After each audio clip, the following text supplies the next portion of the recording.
All right, welcome back. So somebody asked me in my last video if I would do like a walkthrough of the shop, and I did a video, but for some reason it would not upload to YouTube. I don't know what the deal is. So I'm redoing it, so I'll be quick on this one. So this side, it's two-side kind of a shop. It's one building, but it's got this wall here in between the two.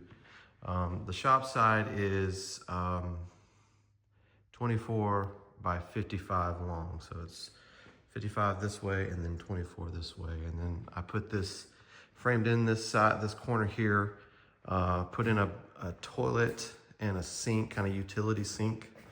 And in the sink here, I put one of these, instead of running hot water out here, putting a hot water tank, I just did one of these little tankless water heaters.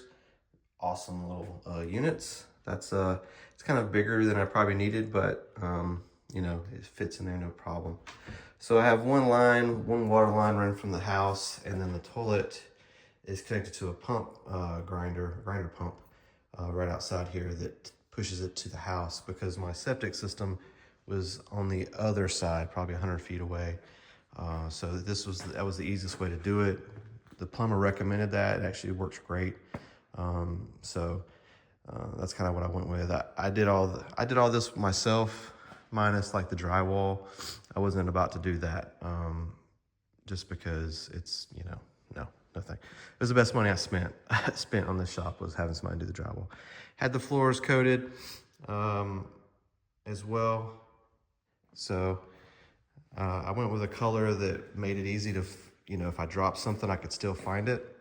A lot of people were talking about that. You have to be careful about what kind of coating you use. So you drop a little screw or something and it vanishes. Everything I seem to drop goes in these these relief joints, but you know, that's just how it is. This is an 8 by 16 door.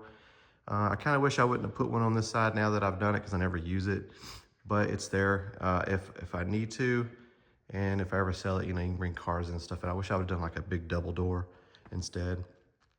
But anyways, I'm doing the side lifters. I have those. I had them up before, but I took them back down to do the drywall and stuff. But I did the side lifter, so I didn't have like the crazy bar. Plus on this other side, you'll see you couldn't use one. I have a CH mini split, like a 4K system. I have two ceiling cassettes over here, and I think those are 12 or 16,000 BTU. I can't remember. And then these high bay LED dimmable lights on this side. So these two units work great. I did a lot of insulation on the shop, so I didn't have to go crazy on the heating and cooling. But these two on this side, and then on this truck and trailer side, which is a 18-foot ceiling by 60 foot, also has those high bay LEDs. I've already got the speakers in the ceiling over here. I have to put 6 over here. That's one thing I still got to do. I got to do speakers and some baseboard trim work and finish all my outlets. I just kind of got burnt out and haven't gotten back to that yet. But this side also has the mini split. It's all 4 units are connected to the one unit outside. These are 18, I believe, or it might have been 24. I can't remember. But these units are larger BTU than the other side. And I like these, kind of like these better, because they do push more air than those seem to push, but those look nicer for the shop side. I don't have anything sticking off the wall.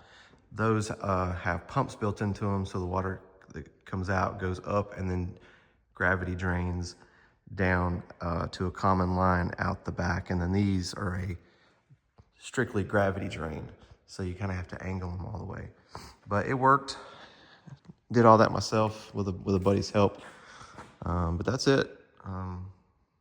This was built originally. I was planning to build an airplane in here, like an RV-10, and COVID happened, and then it just became impossible to do with them in any reasonable amount of time, at that time anyway. So I sold my tail kit, and maybe I'll get back to that someday, but I might just try to buy one right now.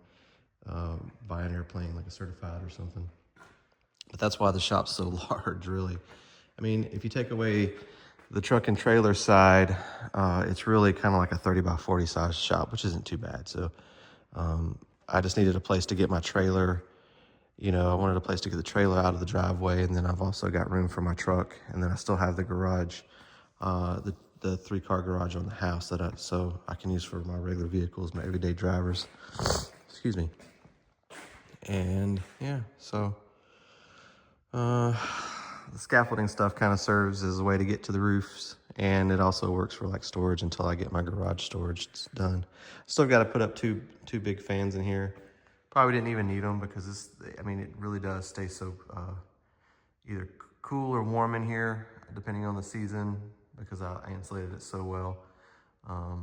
But they'll be there if I ever need to do them or ever use them in the future. So, but yeah, there you go. That is it. So Hyperlite, those are good. Hyperlite, I couldn't remember the name. Hyperlite. They make really good LEDs, these high bay LEDs. The other side, man, they're so bright you can't even look at them. These, like I said, they're dimmable. And the reason why I went with these versus the other side, the round ones, is because these don't have the glare on them. They have kind of like a hazy lens over them, so it makes the light go everywhere versus like you see on the high bays. So anyways, yeah, and I want to do new age cabinets and stuff, like the new age garage cabinets and storage. It's just, they're just so expensive, it'll take me some time to save up and get them. So I'm gonna try to run those along this corner here, and then some here, and then I'm gonna put all my like band saws and drills and sanding stuff in this kind of like against this wall here. That way I can hook up a vacuum to like a hose system and keep it kind of clean, keep the dust down. Plus it's close to the end of the shop that I can just open that door and blow dust out if I need to. But anyways, you guys have a good one. Like I said, not a jet building. I'm about to get back to working on the F-22 today. I did get all the wires ran in the tail. So I have you can kind of see there. So now I just got to get everything reorganized there, rehooked back up, and then come to the front here, and it is a screaming mess again. And all these leads here have to have ends put on them once I install the power system back. So anyways, you guys have a good one. Like I said, this is not a jet building video. This was just a shop request video. So hope you guys like it. Comments, questions, complaints, let me know. Oh, last thing. I do have some pull down extension cords to go with that mount on the wall, you know, the roll style. So I got one that'll go here, which is why the plug's up there, and then one will be on the other side. So if I need to pull one down here or one there. And then I also had 2 of the same type pull down things for an air system. I have one of those air systems that you can run along the walls, like the tubing that you can do yourself. But I'm not gonna put it in here. I'm actually gonna put that in the house garage because that's where my standing kind of air compressor is and where I primarily use it. Like I said, I was gonna build an airplane out here, but so I needed like air drills and things like that and you know, rivet guns. But since that's not an issue, I can just use my little pot compressor out here if need be and just do the whole fancy system in my home garage. So. All right, you guys have a good one, and hopefully this video uploads. Cheers. Don't forget to subscribe, give me a thumbs up, thumbs down. Always like comments if you got them. Cheers.